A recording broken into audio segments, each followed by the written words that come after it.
Reading from Srimad Bhagavatam, first canto, 19th chapter, 24th verse, the appearance of Shukdev Goswami. Translation. O trustworthy Brahmanas, I now ask you about my immediate duty. Please, after proper deliberation, tell me of the unalloyed duty of everyone in all circumstances, and specifically of those who are just about to die. Purport. In this verse, the king has placed two questions before the learned sages. The first question is, what is the duty of everyone in all circumstances? And the second question is, what is the specific duty of one who is to die very shortly? Out of the two, the question relating to the dying man is most important. Because everyone is a dying man, either very shortly or after 100 years. The duration of life is immaterial, but the duty of a dying man is very important. Maharaj Parikshit placed these two questions before Shukdev Goswami also on his arrival. And practically the whole of Srimad Bhagavatam, beginning from the second canto up to the last 12th canto, deals with these two questions. The conclusion arrived at thereof is that devotional service of Lord Sri Krishna, as it is confirmed by Lord himself in the last phases of the Bhagavad Gita, is the last word in relation to everyone's permanent duty in life. Maharaj Parikshit was already aware of this fact, but he wanted the great sages assembled there to unanimously give their verdict on his conviction, so that he might be able to go on with his confirmed duty without controversy. He has specifically mentioned the word Shuddha, or perfectly correct. For transcendental realization or self-realization, many processes are recommended by various classes of philosophers. Some of them are first-class methods, and some of them are second or third-class methods. The first-class method demands that one give up all other methods and surrender unto the lotus feet of Lord, and thus be saved from all sins and their reactions. So in this verse, Parikshit Maharaj is asking something very important to all the sages who have assembled there in the forest of Naimisharanya. He has just been cursed by the son of the Rishi, Shringi, that boy. And the curse is that he is supposed to die in 7 days. He received the death notice, something very unique, as Prabhupada writes. And he's asking two very, very important questions. Prabhupada writes that the quality of question itself is so wonderful. Just the question itself is so wonderful. What are the two questions he's asking? Number one, what is the ultimate duty, the unalloyed duty of everyone in all circumstances? Not just what is my duty, his duty. Everyone's duty, unalloyed duty, the highest duty in all circumstances. It's like everything is covered in this. And then the second question that he's asking is, and the duty of someone who is about to die immediately. These are the two questions, and Prabhupada writes in the purport, the entire Srimad Bhagavatam is based out of these two questions. Right from the second canto, this is the 19th chapter of the first canto. The first canto is ending now. And now the second canto to 12th canto is all based on these two questions. So Prabhupada writes, who is not a dying man? Everyone is a dying man. We cannot say, generally people think dying means old age. But no, we cannot be so sure when death will come. Death may come any moment. There is no guarantee. And in that way, Prabhupada said, everyone is a dying man. There was one of my neighbor. We stayed in Calcutta for about 20 years, and one Mr. Mittalji. We shared the same floor.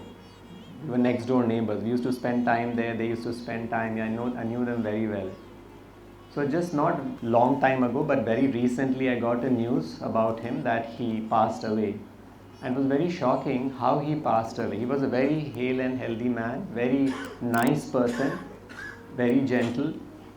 And he had built a new house and he was supposed to be doing Griha Pravesha. There was so much of excitement and happiness in the entire family. He has 3 children. And the pujas were supposed to begin. And he was supposed to go, the Panditji told him that, can you please go and bring some puja items for the puja. Something was missing or something like that. So he went to bring some puja items from the market, and then family members are waiting for him to come back and he's not returning. And then after a while it was a matter of concern what happened. And then somehow they got a call after some time that who is this, and he's your father and he's on the road and please come, he looks like something has happened, please come. And they were all shocked and they rushed to the place from where the call came. And what had happened actually, he was carrying the puja items or something like that. He was walking and he was going, and one vehicle came and hit him. It was not a very big hit, it was a small hit. And he fell down. The way he fell down, something on his brain got hurt. And he was rushed to the hospital. And the doctor says 24 hours is very critical. We cannot say anything like that. But as Krishna had desired, after 24 hours, he passed away. This news came as a big shock. Imagine the excitement, Griha Pravesha, new house, new apartment, and this is what happened, and nobody had any idea about it. So every moment we must remind ourselves that we have a very important duty, and I must complete that duty before I die. Just yesterday it happened. We were all traveling to Haridas Thakur's birthplace and we were in the first vehicle. 10 of us were there. And we were driving, the driver was driving, it was at a medium speed. And just about 15-20 meters ahead of us, one big tree branch just fell on the road. It was like first time live we saw it. It got captured on the video. And if it was a fraction of 3 to 4 seconds, if we were 3 to 4 seconds ahead, it was a huge one. It occupied the entire expanse of the road. It just fell. It was some old tree or something like that, and see how Krishna saved us. So this verse is actually talking about how seriously we must take to devotional service. What is the unalloyed duty of everyone in all The question itself is so serious. I must become Krishna conscious very soon, very quickly. Because unless and until you become perfectly Krishna conscious, we have not actually done our duty. We chant that verse, Sri Krishna Chaitanya Prabhu Daya Karo More, Toma Bina Ke Dayalu Jagata Samsare. And what is the second line? Patita Pavan Hetu Tavai Avatar Mosama Patita Prabhu Na Pai Bear.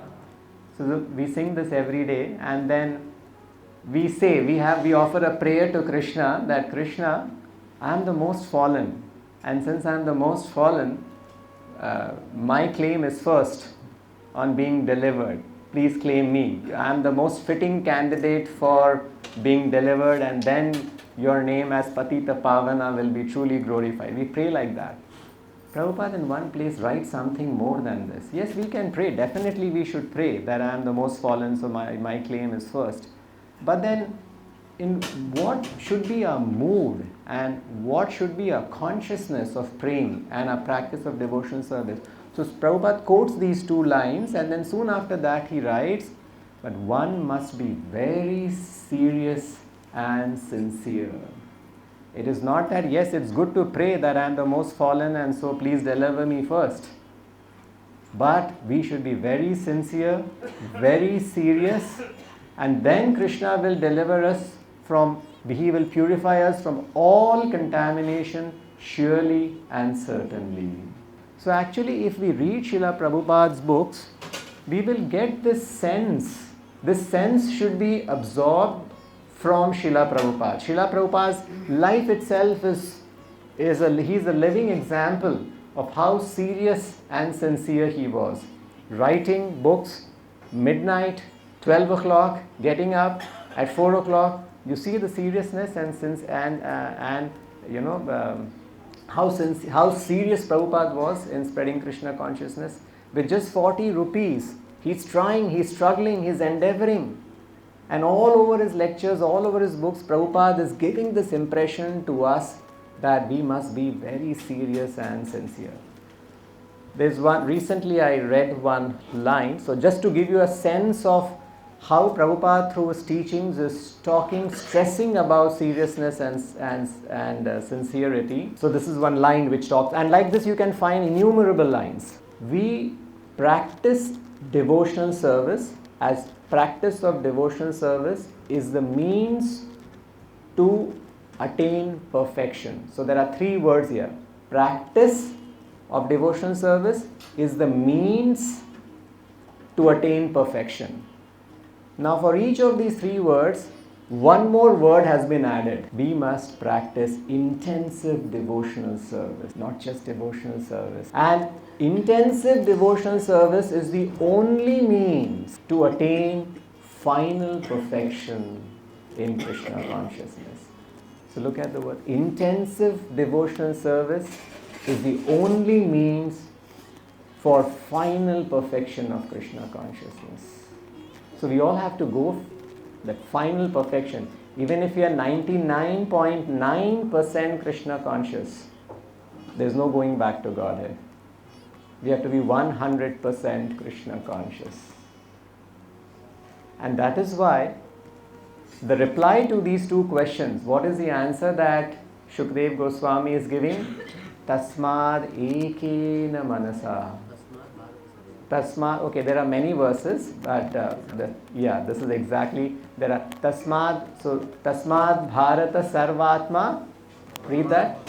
Bhagwan Ishwaro Harihi Shotavya Kirtitavyasya Dheya Smartavyacha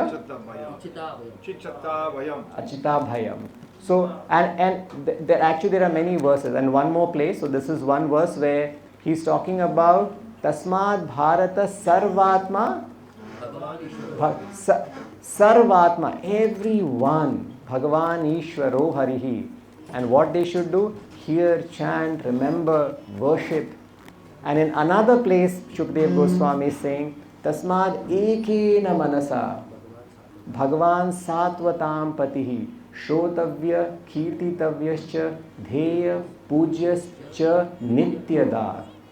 Ekena manasa. Ekena manasa means with one pointed attention. Another a perfect reply for a perfect question. One should Shotavya Kirtitavyascha, hear, chant, Dheya, remember, Pujas, worship, Cha Nityada. Nityada means constantly. So devotees should actually reflect on all these things, that am I doing my devotional service with this intensity, with this force?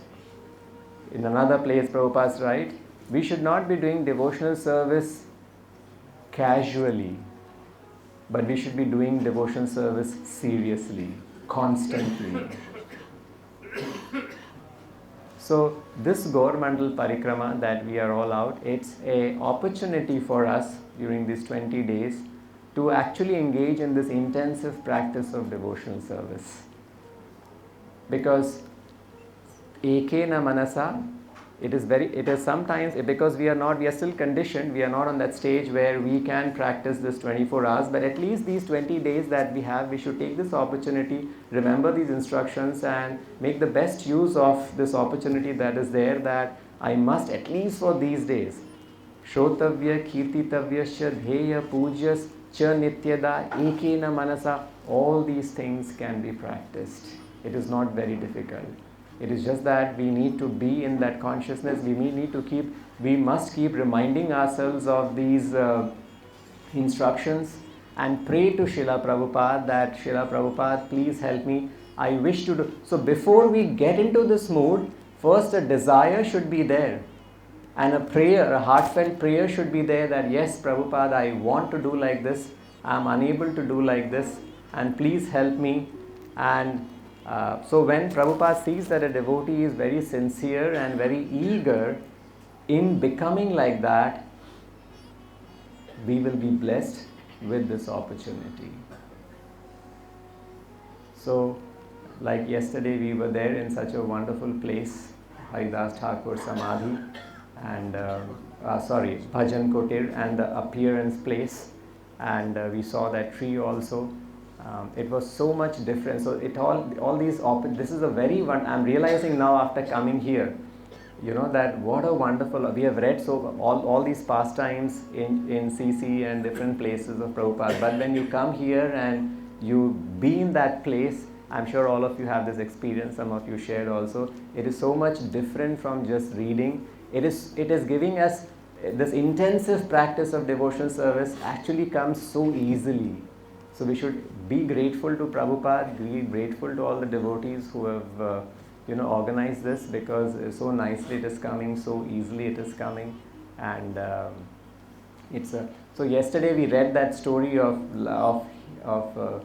Hira Devi, right? Hira Devi, she was? No, she was Hira Devi. Hira Bai. Hira Bai she was. Later she became Laksha Hira. A small pastime which I heard something about Laksha Hira. So Chaitanya Mahaprabhu, devotees would invite Chaitanya Mahaprabhu for lunch. That was the system. That 12 lakh, the noontime lunch Mahaprabhu would take in the house of devotees, and all the devotees were very eager to host Chaitanya Mahaprabhu because that was a devotional service and they wanted to do that. And Chaitanya Mahaprabhu, he realized that he's receiving too many invitations. So every day you can accept only one invitation, but there were so many devotees of Lord Chaitanya that every day he was receiving 3 to 4 invitations. So Mahaprabhu had to devise a method by which it is reduced to just one invitation. So he says, from today I am going to accept invitations from only those devotees who are Lakshishwar. Laksha Ishwar. Lakshishwar means it's something synonymous to, in Calcutta, Lakpati. Lakpati was a very well-known term. This was about 30 years back. Lakpati means, nowadays it's all Karorpati. Lakpati is gone. Millionaire.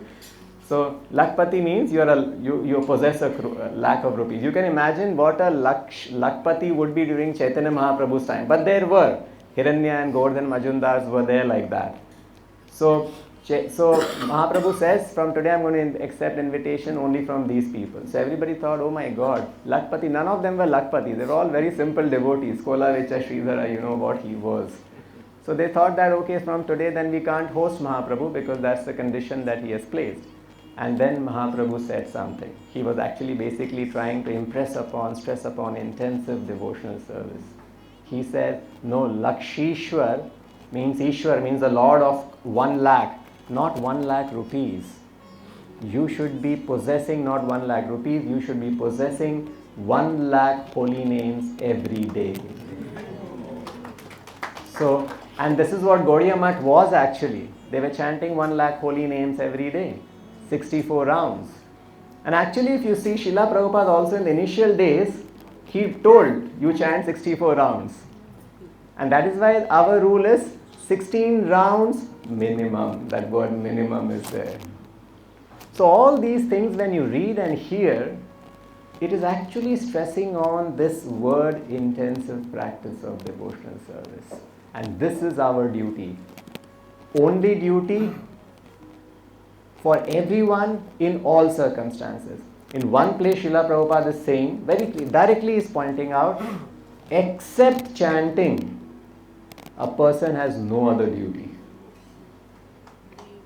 Except chanting, there is no other duty in this human form of life. So basically all these things, it is stressing. So at least 16 rounds. Yes, finally we have 16 rounds with us and we should stick to 16 rounds and engage ourselves in devotional service because that's what finally Prabhupada gave us. But these 16 rounds must be of good quality. And if you, in 1976, there are many letters that Prabhupada keeps writing so many letters to different devotees. If you search the Veda base, in 1976, it's 76 or 75, one of these years, Prabhupada is writing to disciples that please chant 16 good rounds.